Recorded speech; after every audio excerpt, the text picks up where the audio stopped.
Hello, my name is Amber Marie Sapinoso, and today I'll be going over a speech. The speech I chose is Filipino culture, and the three main points today I'll be going over is a little bit about the background, the values, the food and dishes, as well as a little bit about their generous hospitality that they bring.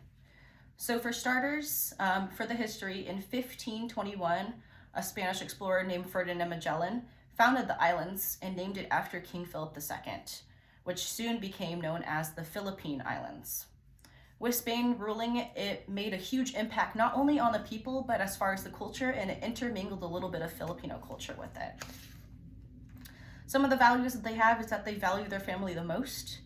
Family is considered the center or the social structure and includes nuclear families such as aunts, uncles, cousins, grandparents, and even friends that they just met. The reason why family is the number one value is because families are reliant on family members, not only to get strength and stability, but because of poor income, that's what they support on. Similar to families, food brings people together, just like how any other culture has, but some of these food that I'll describe today is not so much of the faint of heart. Some of these foods might be not desirable, if not disgusting to others if they're not cultured. To start, we have something called balut. Balut is a 14 to 20 day old duck egg. It is typically boiled and eaten with a little bit of salt and lime and vinegar. To describe this, if you crack open the egg, you will see a duck embryo that has a partial beak, a little bit of the feathers, and some of the feet.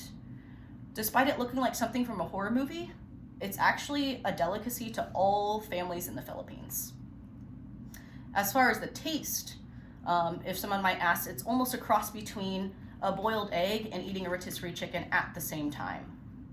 The next food I'll talk about is something called dinuguan. As a child, my mother used to make it, and I didn't know she used to call it chocolate meat, chocolate pudding, or even chocolate soup. Until she told me that it was diced pork, diced blood, and a little bit of spices over some rice. I was mortified, but I kept and continued eating it.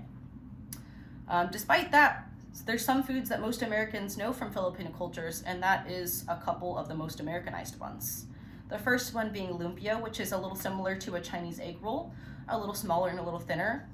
Most people dip it in soy sauce, vinegar, or even sweet and sour sauce, and it is a great appetizer and a finger food. The second most common food is lechon. This is almost similar to an American barbecue.